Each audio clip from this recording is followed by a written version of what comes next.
Maayong adlaw mga higala! Welcome back sa akong vlog! For today's video, ubani ko ninyo kay nag-facial ta sa atong face diri sa clinic. Kahibalo na gid mo, basta sige ta ugawa sa initan, permi, sige og puyat, og na-stress sa kinabuhi, kay busy sa work, og unsa ba na, magprotesta gid ta sa atong panit. Kaya karon naka-decide ko nga magpaspual og maayo, pero kabalo ba mo kung unsa ang pinaka-highlight kanining Part na adlaw? kugaon og kuhaon na ang mga blackheads o whiteheads nga nagpuyo sa akong ilong. Ha ha ha.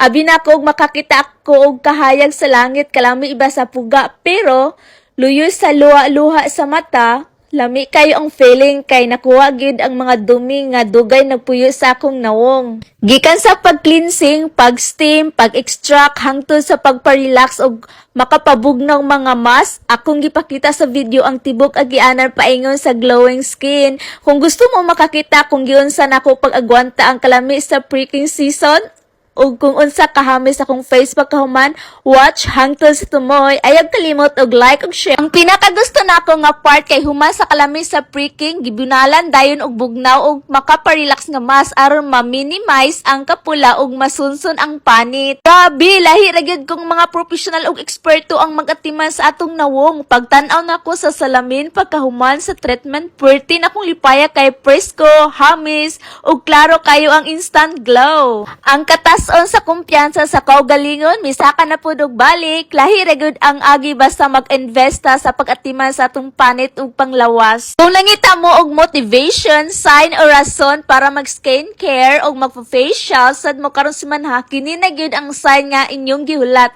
Ayaw kalimot sa pagganti sa inyong kaugalingon human sa inyong mga kakugi. Pahayahay og nagpa-fresh sa atong face diri sa clinic, gusto nako i-share kaninyo ang tinuod nga dagan sa akong kinabuhi.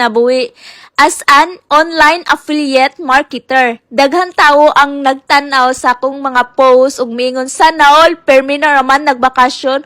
Oy, ayahayan ni mo, oy. Sige raman kaglag-lag laing lugar, pero wala nila kabalo, luyo sa mga nindot nga background, mga view, ang kamatuoran, mauni nga dili gyud lalim amo ang trabaho. Oo, tinuod ni nga online ra ni ako trabaho ug bisan asa ra nako madala basta naay internet connection.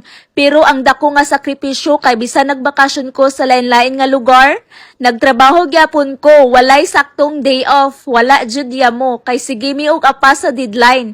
Samtan ang uban nag-enjoy sa beach ug nag-relax sa hotel, ako intawon naglingkod sa kilid, sige og monitor sa mga flash sales, nag-edit sa mga videos, nag-check sa analytics ug nag-apa sa submission sa mga brand campaigns sa dili pa ma-expire ang promo. Ang pinaka-challenging pagyud kayo kay dili lang laptop ug cellphone ang akong dalon, bisan asa ko moadto magdala-dala gyud ko og mga produkto. Mga samples nga kinahanglan namong i-shoot, i-review ug i-promote on the spot. Magdala-dala jud ko og mga produkto bisag asa ko nga lugar nga moadto, kinahanglan nakahimo ko og aesthetic ug dekalidad nga content para sa mga followers ug buyers.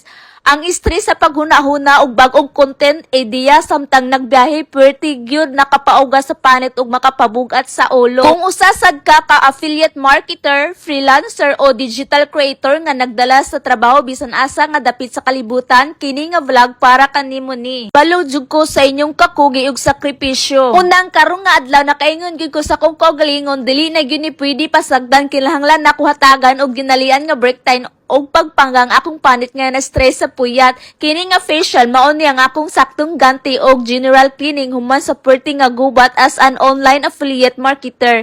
Lahi ra gyud kung bawyon nato ang atong glow gikan sa mga dumi sa gawas og sa stress sa deadlines. Yaw kalimot sa pag-like, i-comment sa boss kung nakasulay na ba mo og trabaho samtang nag-travel og i-share ni sa inyong mga kauban sa digital world nga nanginahanglan na sad og dinalian nga self-care break. Let's go! Kini ang inyong vlogger nagpasalamat sa inyong walay huno nga pagtagad o pagsuporta. See you sa akong next vlog. Bye!